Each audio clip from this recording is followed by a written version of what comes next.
So many different times in my life, I've played with broken or hurt things, broken foot, broken leg, broken hand, broken arm, broken sternum, broken collarbone. I could keep going if I just thought more about bones. Why, man? Because I loved it. I loved playing the game. I was passionate about it. One of the reasons I even get encouraged at seeing all of you here. Do you know why I get encouraged by that? Is because you could be anywhere doing a lot of different things, but you chose to be here. Some shows don't need a celebrity narrator to introduce the show, but this show does. In a world filled with endless opportunities, why would two men who have built 13 multi-million-dollar businesses altruistically invest 5 hours per day to teach you the best practice business systems and moves that you can use? Because they believe in you. And they have a lot of time on their hands. They started from the bottom, now they're here. It's the Thrivetime show starring the former U.S. Small Business Administration's Entrepreneur of the Year, Clay Clark, and the entrepreneur trapped inside an optometrist's body, Dr. Robert Zillner. 2 men, 8 kids, co-created by 2 different women. 13 multi-million-dollar businesses. We started from the bottom, now we're here. We started from the bottom, and we'll show you how to get here. Started from the bottom, now we're here. We started from the bottom, now we're here. Started from the bottom, and now we're at the top, teaching you the systems to get what we got. Colton Dixon's on the hooks. I break down the books. Z's bringing some wisdom and the good looks. As the father of 5, that's why I'm alive. So if you see my wife and kids, please tell them hi. It's the CNC up on your radio, and now 3, 2, 1, here we go. We started from the bottom, now we're here. We started from the bottom, and we'll show you how to get here. Started from the bottom, now we're here. We started from the bottom, now we're here. We started from the bottom, now we're here. We started from the bottom, and we'll show you how to get here. Started from the bottom, now we're here. We started from the bottom, now we're here. On the flip side of that, a little bit is, you could give those gifts of verbal bouquets and those gifts of words and positive affirmation. You can catch somebody doing something right and you can positively affirm them. But being open to feedback is where you're listening to the feedback from others. And a lot of times as an entrepreneur, you're going to be told your idea is bad. I remember when I started my DJ business. It's a mobile entertainment company. I'll never forget, and I will not use the guy's name, but you know who you are, you beautiful man. He was like, "This is a terrible idea. You mean you want a DJ? Like a full-time disc jockey? What are you gonna do, like Monday through Friday? No one has a party on a Tuesday. How are you gonna support your family?" And just this endless stream of criticism about the craziness of the idea.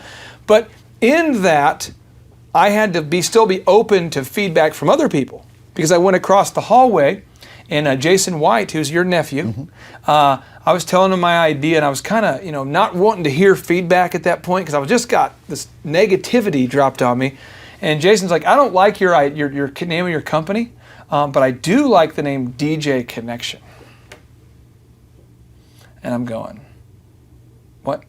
He said, "DJ Connection." I remember saying, "No, it's not going to be DJ Connection. I don't remember what the name was, but it's going to be this." Because I was so mad at this other person who had just gave me negative feedback, personal, like just this is a bad idea. I was not even listening. And Jason goes, "You're connecting people to DJs. It's DJ Connection." And then we sat there and we kind of came up with like the D, in the D there's a circle that could be the record, and the J could be the turntable arm, and the C could be headphones. And I almost missed that name, which ended up being the name of the company that I wore on my T-shirts for 10 years. It became where I started because I wasn't open to feedback. So how do you, because you get rejected all the time. I know you do. Oh, yeah. How do you maintain this openness to feedback when you also have to have that Teflon thick skin to deal with rejection? How do you balance it? I always try to remember that tomorrow comes tomorrow. Okay. And tomorrow is not today. It always comes tomorrow. And I may not be able to reach out and touch it, but I'm not going to mess up tomorrow by being idiotic today. So when I get negative feedback, and I do, even when I was writing, my friend said, "Clifton, you'll never be a writer. I mean, we're soldiers. You know, not only were we soldiers, but, you know, these were guys that were like really hard-hitting men. And, you know, they wanted to drink. They wanted to go to the bars. Did you have know. muscles during this phase of your life? Not really. Okay. And so here I am wanting to write. They said, you ain't going to, nobody going to read what you write? And I remember when my second book came out, The Last Train North, I was nominated for the Pulitzer Prize, and it won the first African-American to win the Mississippi Institute of Arts and Letters Award for nonfiction. I was writing about my life in the military and about a lot of those friends. So Parade Magazine did a huge story on that, went all over the country. All of my buddies that were on my wing, I started getting letters from them. And they were saying, you didn't write about me. Why didn't you write about me? They were some of the same guys who said, it ain't gonna work. But you have to know inside of yourself, yeah, it may not work today. I may have to do a lot to make it work, but I'm willing to do that. How do you filter it, though? And here's an example. You and I were at a meeting today where I was putting myself out there, sharing a concept with some people. And we were at Thrive, just so you guys know how this works. All of us have invested money to teach and to mentor millions. And all of us have put in capital. But you need a lot of capital, a lot of technology, a lot of office space, a lot of talented people. And we're out there meeting with some venture capital people to really take this to the next level. I mean, we want to make that education affordable for you at a price point that's low, so we have to do it on a big scale in order to do that. And you get criticism, you get feedback, you get, hey, I like this, but I don't like that. What about this? What about that? I have found that the way I keep myself open to feedback, and if I don't say this, it doesn't happen. I like to say, what could I do to make it better? That's my question I ask. And if I go with the attitude of what could I do to make it better, it kind of makes me want that feedback? Yeah, I mean, and that, because people, all the answers that you're seeking for may not be in your briefcase. Yeah. You know, they may be in another briefcase. So by having the mindset again that you're talking about, that other people matter, which means their conversations matter as well. And so putting yourself in the position to receive feedback, both the good and the bad, because you're going to get both, but being able to, once you get out of that setting, to ferret between it, and look at, okay, I can have this. It's just like eating a fish. You know, fish got bones in it. So what do? You put the bones on one side and eat the meat.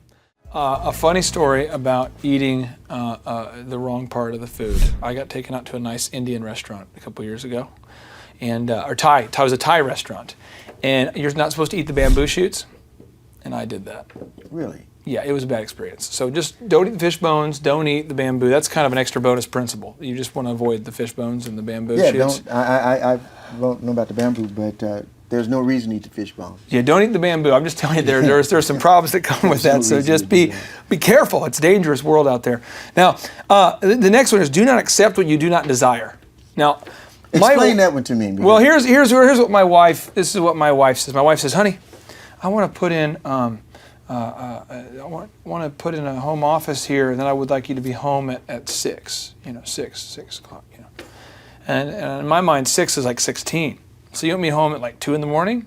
No, 6, My wife will say, honey, we need a house with, 3 rooms and this many, and I want to stay home with our children. And she has these certain expectations that she had.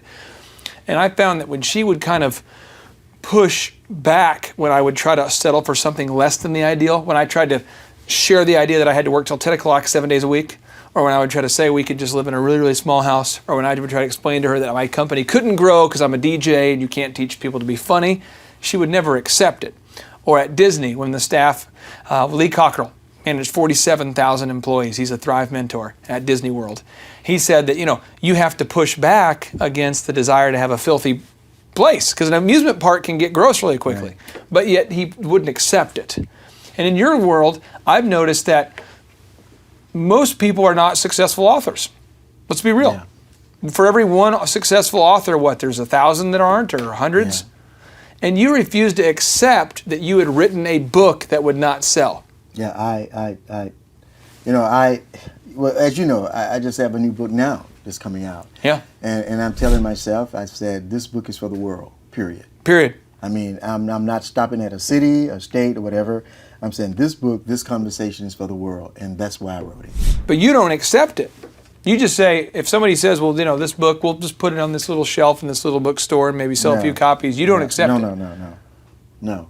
But here's the point. When you do not accept that, you also put yourself in the position of doing something about it. You have to factor yourself into that equation. You can't leave your life totally in the hands of somebody else. Here's kind of the next principle about the science of personal achievement and how I get into this is that successful people, whenever I meet these people, they almost always exclusively focus on what they can control. So I'll give you some examples of things I don't see a lot of successful people worrying about. You tell me if you agree here. Weather. I don't see a whole lot of successful people not going to work or getting all upset because the weather's bad today. They just kind of plunge along. The economy. Economy's good, economy's bad. Either way, they're going to still work hard. How they were raised. They have a mom, they don't have a mom. They have a dad, they don't have a dad. It just seems like they're it affects them, but they're not like deterred by it. They just keep moving in spite of those things. Entrepreneurs are very resourceful. They just figure stuff out there. How is it that you, what do you try to focus? What in your mind can you control? What can you control and what can you not control? I can't control much. Okay. That's the first thing. But I think I like what you were saying because, I know I can't control the weather. So, and because I can't control the weather and there are certain things that I have to do that I want to do, I just find out ways to do it. I don't say, well, it's the weather, therefore. No, I got to do this. So my focus is on how do I get done what I need to do rather than focusing on, it's like Don Quixote, windmills in the sand, trying to figure out something that you can't do a thing about. You're just there. Mm-hmm. But what I can do, I can get snow tires. Okay. I would just say that you're very resourceful, though. I've seen you, as an example, when you sold your first Stairmaster. At 3, you'd only sold one. It was the first one you ever sold to the government. And at 3 in the morning on the day after you sold it, you're in a truck driving to where? Middleton, Tennessee. From Tulsa. To the Naval Air Base. So he hopped in a car, Google mapped this stuff. You drove from Tulsa to Middleton, Tennessee all night just to make sure that the Stairmaster was in working condition. Right. See, that's not normal. No. But here's the point. I wanted to make sure that my customer was satisfied because they had placed faith in me. That order to me was a faith in me. I could not let them down. Now, speaking events, here's a fun one for you. I remember a few years ago, I always book my speaking events. I always land in town the day before I speak. Because if I'm on a flight, it's going to be delayed. If you ever travel with me, we're going to get late. That's just what happens. It's not because I missed the flight. I'm always on the plane. It's just the plane is delayed. I'm supposed to go speak near Green Bay. I fly in the night before. I get there. It's a true story. And I go to get my rental car. Well, they're out. They're out of rental cars. What do you mean you're out? I reserved it. Oh, well, sorry. We're out. You're out. Okay. So then I go to get another car. Well, something like the whole credit card fraud stuff where someone can charge your card and then start spending money. And so my wife had called to cancel the card because there was fraud on it, and something, or I don't remember the whole story, but the point is I didn't have a card. So now I'm in Wisconsin with no actual cash, no credit cards that are working because of the cancel. And I'm going, I have to get to this speaking event. They're counting on me. Yeah. So I went cab to cab, not one cab, cab to cab to cab to cab to cab. And finally, this a gentleman who I only mentioned that he's Islamic because he was going through the month of Ramadan where you don't eat during a certain time of the day. And he said, I'll drive you. He doesn't speak that much English. And I said, well, I have no cash. But what I can do is when we get to the place, my wife can give you a credit card over the phone right now so you'll know it's real. He's like, well, we can't punch him in, you have to swipe it. I'm like, okay. I can get the card when we get to a certain place and then I can, go to the bank and withdraw cash advance and pay you. I ended up paying the guy, I think like $1,200 for like an 8-hour trip there and back, and I had to stay in the hotel with the guy. It was crazy. And I learned everything there was to know about where he's from, and he was into dates. He was serving me dates, and it was a bizarre relationship. But it never occurred to me that we're not going. Yeah. I understand that. when you give your word and people are depending on you, you really want to go out as far as you humanly possibly can to make sure that it happens. Now, I'm going to give you one example, too. You recently had a surgery. I won't get into the details unless you want to, but you had a surgery, and you had a speaking event you had to give Right. on the day that you were like in the peak of pain. Yep. And you did it anyway. Yep. And I have a friend who knew you were in pain, and he was like, I've never seen a dude deliver a talk in that much physical pain. I was sweating. You were wincing? It was popping off my face. I mean, but like TD Jakes kind of sweat, where it's just coming. This was sick sweat. Okay. Just coming off my face. But I don't have it in me to let people down. I don't know how to do that. Sam Walton, on the last week or two of his life, he had cancer that had spread to a point where he was in physical pain to walk, and he made a commitment that he would always visit the stores. And there's a story, but the staff was all crying. If you read his book, Made in America, you can't not cry when you read his book. It's unbelievable. But he physically was walking around the store so slow, but out of duty, he had told the staff that he was going to serve his job up until that point where he could, he committed. And you saw the same behavior with Steve Jobs, where here he is on his deathbed, but he's still given his last talk because he said he would. It's just that sort of commitment that you need, right? Commitment is really who you are. And in the world of business, work, or even family, your commitment really sends a signal to what people can expect. But it also helps people to understand what they can expect of themselves. It gives them a picture of what is possible, how commitment looks. You can talk commitment all day long. Yeah. But people have to literally see commitment to understand what it is. Before you can commit to something, you have to be completely focused on that purpose. You have to focus. So we're kind of coming back to that purpose a little bit. You have to completely focus on your definite major purpose. So here's the deal. One of the guys we talked to today, remember the question he asked me, he said, well, you have 9 different businesses you're involved. Are we going to get 1/9 of you? That was a great, I said to myself, my gosh, if I'm going to invest, that is a good question to ask. How much of you am I going to get? Well, and I was offensive, and I told him off, and we got kicked out. No, I'm just kidding. But I did. I responded to the question. It was a good response. And I responded to the question. But it was a deal when you're, talking to a bunch of venture capitalists. That's the tough question. They want to know. And here is the thing: we have to completely focus on it. And so this is the thing, men. If you're married, we have to completely focus on our wife. She's the prize. And if we have kids, we have to completely focus on the kids. Or if we have a business, we completely focus on it. And I know entrepreneurs, there's this term that I get called sometimes. I don't like it because it implies chaos. And I get called it because people think one thing, but when you get down to it, it's different. But they'll say, you're a serial entrepreneur because you have a few different businesses, and so you're a serial entrepreneur, meaning you move from one idea to the next. There's a lot of people I know who like the new car smell, the new house, the new wife, the new car, it's just new. But you have to focus. You got to stop doing the whole new thing, right? I mean, to become a successful entrepreneur, don't you have to completely, how do you do that? How do you focus on that definite major purpose, Clifton? How do you do it? I think as I hear you talking about the word focus, and the word entrepreneur, the entrepreneur, that's a noun. But entrepreneurial thinking is the outcome of the mindset of that person that allows them to do what they do on a consistent basis. And so the Steve Jobs or whomever that continues to work, Sam Walton, that continues to do those things that they need to do in spite of the circumstances that are there. How does one come to that conclusion? It is not something that happened, bam. It is something that has started happening all throughout your career. And it just continues to grow and continues to grow and continues to define who you are.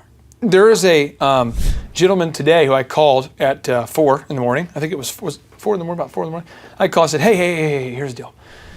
The video that we're supposed to get done is supposed to be done now. Well, he had thought in his defense, he thought it was the next day. And I'm like, no, we have to do it now. You can tell if somebody is going to be successful when they start making those little habits of saying, I'll be there in a minute, 4 in the morning. But the guy who says, I wasn't planning on coming in, it's 4 in the morning, I might be, can we just let it slide? There's a big difference in that commitment and that ability to focus on their purpose. And you can tell in this young man's life that his purpose is to honor his promises. Well, like we're in the coffee business. Yeah. And we're almost out of coffee. So I'm calling the roasting plant. I said, guys, we're almost out. I said, you don't understand. I can't be out. I said, I can't be out. I said, I have customers that will not understand the excuse, no matter how legitimate it is, I can't be out. And on the other end of the phone, he said, you won't be out. I'll call you back. And it gave me a comfort level, even though I didn't know what the outcome would be. I knew that somehow I was going to be close to being where I needed to be. And kind of an attempt to a shameless plug for your awesome coffee. And I'm going to need some mugs that we put out here of your coffee, so we can you tell the folks at home what the name of your coffee is? Yeah, it's Roots Java. Roots Java. RootsJava.com. What makes it different? I'm there. Oh yeah. But it's incredible coffee. Okay. We imported from Rwanda. Rwanda. Yeah. Okay, so it's Rwandan imported coffee, and again, it's called Roots Java. Roots Java. Shameless plug. Roots Java. I'm thinking. Well, it's not really shameless. Well, it's not shameless because we're buying our coffee beans from an incredible set of entrepreneurs in the country of Rwanda. These guys who survived the genocide and still alive, and their kids, and they now are growing have their own little small farms and bringing their coffee down from the mountains. Man, it's an incredible. Even in the way you're paying the people who grow the coffee, you're paying them well so they can move out of poverty into prosperity. I remember not being paid well. Okay. Trust me, I'm not going to be remembered for not paying people well. Okay, all right. Now, the cure for feeling sorry for yourself is service. If you're watching this right now, maybe you're going through a tough time. I know that, like with my dad, it's been a tough time. And I shared this story on a different Thrive episode, but it's phenomenal.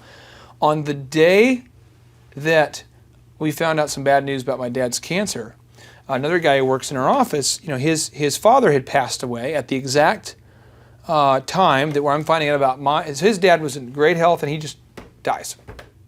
Well, that's not fun. It's tough. This young man has the psychological awareness, the cognitive awareness, the mental fortitude, the attitude, the whole package, enough to call me to say that he's not coming into work for the day because his father has passed away. And how's my father doing? Are you kidding me? So here he was at the bottom. I'm sure he felt horrible. I'm sure it's still tough. But he cured himself by asking how we're doing. Now, his crazy sister who works on our team here, and they bring by alkaline water for my father who's dealing with cancer, and that's a great way to treat that is with alkaline water. It's the service. And I see this family, it's like they're not going to be victims, they're going to be victors, So in your career, how have you been able to cure yourself from feeling sorry with service? What's an example of how you've done that in your career? Well, you're really looking at what I call the end result of that person's efforts, his or her life, and you like what you see. And because you like what you see, you start traveling back to see what they've done to get that. And you begin to look at those actions and say, I like this outcome, but in order to get this outcome, I'm going to have to travel back to get a sense of what they did, how frequently they did it, what their attitude was while they were doing it, and you began to get somewhat of a pattern of what brings about those outcomes that you want. So you began to keep that person in your viewfinder. You began to say, well, I may not do it exactly the same way they do it, but I like that action, and I'm going to bring that into my life as well. You're a white-collar, tie-wearing guy. You've always wanted to dress sharp and work in a professional environment, starting in the cotton fields. You remembered that, didn't you? Yeah, but that's something you wanted to do. Yeah. And I know that when I met you, it's a spark in my mind. I was like, I really I get asked to do speaking events all the time. People ask me to come teach them how to start a company, but it never occurred to me to really write a book. And then through watching you do it, I remember asking you, well, when do you write yours? And you told me something. You said, well, when I'm in a hotel, if I'm traveling, I'll write then, or I'll write, and I try to, you kind of laid out how you wrote. And then I asked you about how you maintain this great relationship with your wife, Barbara. And how long have you guys been married now? 40 years. Yeah, so I was asking, whew, That's a long time. and Barbara just turned 27, so it's kind of a weird deal. Yeah, she exfoliates a lot. That's how she keeps her youthful complexion. But in all sincerity, though, I looked at you as a guy who's written a best-selling book, been a best-selling business, been successful in this, you've been successful in that, you started a bank, your life's been made into a movie, success, success, success. But I also look at it, good dad, good husband. So to me, I started to try to emulate what you have done, just little nuances, and tried to incorporate those into what I do. And I think we all need to do that more. That to me is the, I look at people helping people, being on this planet and realizing that everyone brings something to the table. And it's like a smorgasbord of opportunity within the human family. And picking those things that best suit your appetite for the moment and that can help you get what you need and move further than where you thought you could. Now, at this point, I would like if you would go ahead and openly criticize me if you'd like to, because we've had this discussion, and I think it's important for people to watch this to know where my feelings have been so you can improve, because it's easier if you watch what I've done wrong, and hopefully it won't happen to you. But I know it says here, the next principle is cultivate the tone of your voice. And I know that I can be, if left to my devices, caustic, I can be surly, I can be sarcastic, I can even say things that you, as a man who grew up in the South, on the plantation, or in the cotton field, I should say, and you grew up in the segregated community, that comments that could be offensive. And you've taught me, hey, I don't think that's what you meant to say, but this is what I just heard. Can you talk to me about how important it is to cultivate your tone of voice and maybe some of the things you teach people like me that when they're... In the world of business and in life and preparing to be in business wherever you are, you're just going to run into a great variety of people. And first and foremost, it's important to realize that as people, we all live with and among each other, and we bring great gifts to each other. But there's another reality, is that we can segment people, we can have terminology that may sound okay to us, but it may not sound good to another person. I'm just going to throw an example of a word I can't use, just so you can tell me why. As we're making Thrive, right, you make Thrive, and Thrive is for everybody. Right. It doesn't matter where you're from, and the whole idea is living at your peak, helping you grow from where you are to where you want to be. And if I were to say, well, that's a conservative, or that's a liberal, why is it not healthy to put people into that conservative or liberal description if you're talking about American politics? Well, I would say that life is on a continuum. And if you look through the history of politics in America or wherever, it changes. Circumstances changes things. People change things. And to define everybody strictly one way all the time, I think we miss out on who the people or that person really is. Mm-hmm. And I think there's always a person under the label. Get to know the person.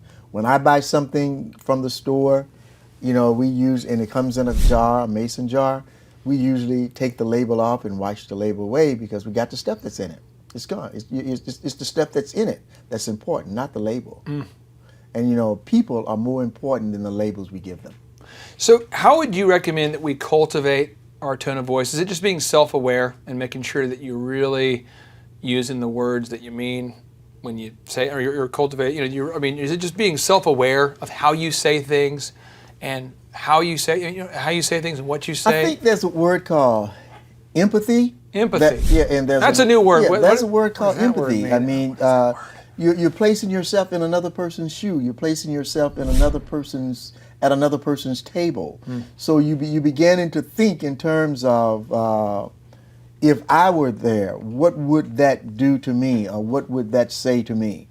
And I think as we live in a much broader society where the transactions are between such a great diversity of people, that we have to be more attuned to the humanity that we share rather than the nuances of our differences. Now, the final principle here in our science of personal achievement, and looking at what successful people do and the kind of the mindsets that they have that allow them to get from where they started to where they end up there at the top of their profession or career. Whatever the mind can conceive and believe, the mind can achieve. Now, we've heard this quote's been attributed to Napoleon Hill. We've heard quotes similar that are attributed to Henry Ford or Walt Disney, but the concept that what the mind can think about, it can bring about. Can you talk to me in your life how you've seen that happen, where you literally took something that was just a far removed idea and watched it turn into reality? Can you think of that in your My whole life. And I'm not being facetious, because I look at the place where I started, and I look at the assets that I had in order to make this journey what it is today. And I realized that I could have very easily failed. I mean, there was enough stuff around me to make failure a reality. But instead, I began to look at what was possible. I began to believe what I could do. And I began to focus on that in a very intentional way throughout my life. So I look at my own life as a prime example of what one can really, truly do. I have had about 17 epiphanies here tonight. And I appreciate, all of this that you've shared with us, because it really blows my mind. And I want to encourage everybody watching this, if you have not yet read your book, Once Upon a Time When We Were Colored. That was my very first book. That book blew my mind. Hey, Clifton, I appreciate you taking the time to be with us here tonight. And I know you have a lot of places you could be and a lot of places maybe you should be. But I appreciate you doing that, because I know that you've lit a spark for somebody watching this. And again, I just want to tell you thank you so much. My pleasure. Appreciate it. My pleasure. JT, do you know what time it is? 4:10. It's Tebow time in Tulsa, Jerusalem, baby. Tim Tebow is coming to Tulsa, Oklahoma. Whoa. During the month of Christmas, December 5th and 6th, 2024, Tim Tebow is coming to Tulsa, Oklahoma in the 2-day interactive Thrivetime Show Business Growth Workshop. Yes, folks, put it in your calendar. This December, the month of Christmas, December 5th and 6th, Tim Tebow is coming to Tulsa, Oklahoma in the Thrivetime Show 2-day interactive business growth workshop. Whoa. We've been doing business conferences here since 2005. I've been hosting business conferences since 2005. What year were you born? 1995. Dude, I've been hosting business conferences since you were 10 years old. And a lot of people, have followed Tim Tebow's football career on the field and off the field. And off the field, the guy's been just as successful as he has been on the field. Now, the big question is, JT, how does he do it? Well, they're going to have to come and find out, because I don't know. Well, I'm just saying, Tim Tebow's going to teach us how he organizes his day, how he organizes his life, how he's proactive with his faith, his family, his finances. He's going to walk us through his mindset that he brings into the gym, into business. It is going to be a blasty blast in Tulsa, Jerusalem. Folks, I'm telling you, if you want to learn branding, you want to learn marketing, you want to learn search engine optimization, you want to learn social media marketing, that's what we teach at the Thrivetime Show 2-day interactive workshop. If you want to learn accounting, you want to learn sales systems, you want to learn how to build a linear workflow, you want to learn how to franchise your business, that is what we teach at the 2-day interactive Thrivetime Show business workshop. Over the years, we've had the opportunity to feature Michael Levine, the PR consultant of choice for Nike, for Prince, for Michael Jackson. We've had the top PR consultant in the history of the planet has spoken at the Thrivetime Show workshops. We've had Jill Donovan, the founder of RusticCuff.com, a company that creates apparel worn by celebrities all throughout the world. Jill Donovan, the founder of RusticCuff.com, has spoken at the 2-day interactive Thrivetime Show business workshops. We have had the man who's responsible for turning around Harley Davidson, a man by the name of Ken Schmidt. He has spoken at the Thrivetime Show 2-day interactive business workshops. Folks, I'm telling you, these events are going to teach you what you need to know to start and grow a successful business. And the way we price the events, the way we do these events, is you can pay $250 for a ticket or whatever price that you can afford. What? Yes, we've designed these events to be affordable for you, and we want to see you live and in person at the 2-day interactive December 5th and 6th Thrivetime Show Business Workshop. Everything that you need to succeed will be taught at the 2-day interactive Thrivetime Show Business Workshop, December 5th and 6th in Tulsa, Oklahoma. And the way we do these events is we teach for 30 minutes, and then we open it up for a question and answer session so that wonderful people like you can have your questions answered. Yes, we teach for 30 minutes, and then we open it up for a 15-minute question and answer session. It's interactive. It's 2 days. It's in Tulsa, Oklahoma. We've been doing these events since 2005, and I'm telling you, folks, it's going to blow your mind. Yes, ladies and gentlemen, the Thrivetime Show 2-day interactive business workshop is America's highest rated and most reviewed business workshop. See the thousands of video testimonials from real people just like you who've been able to build multi-million-dollar companies. Watch those testimonials today at thrivetimeshow.com. Simply by clicking on the testimonials button right there at thrivetimeshow.com, you're going to see thousands of people just like you who've been able to go from just surviving to thriving. Whoa. Each and every day, we're going to add more and more speakers to this all-star lineup, but I encourage everybody out there today, get those tickets today. Go to thrivetimeshow.com. Again, that's thrivetimeshow.com. And some people might be saying, well, how do I do it? What do I do? How does it work? You just go to thrivetimeshow.com. Let's go there now. We're feeling the flow. We're going to thrivetimeshow.com. Again, you just go to thrivetimeshow.com. You click on the business conferences button, and you click on the request tickets button right there. The way I do our conferences is we tell people it's $250 to get a ticket. Yep. Or whatever price that you can afford. And the reason why I do that is I grew up without money.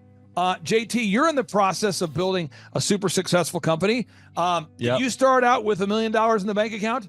No, I did not. Nope, did not get any loans, nothing like that. Did not get an inheritance from parents or anything like that. I had to work for it, and I'm super grateful. I came to a business conference. That's actually how I met you, met Peter Taunton. I met all these people. So if you're out there today and you want to come to our workshop, again, you just got to go to thrivetimeshow.com. You might say, well, who's speaking? We already covered that. You might say, where's it going to be? It's going to be in Tulsa, Jerusalem, Oklahoma. And so it says Tulsa, Jerusalem. I'm really trying to rebrand Tulsa as Tulsa, Jerusalem, sort of like the Jerusalem of America. But if you type in Thrivetime Show and Jinx, you can get a sneak peek or a look at our office facility. This is what it looks like. This is where you're headed. It's going to be a blasty blast. You can look inside, see the facility. We're going to have hundreds of entrepreneurs here.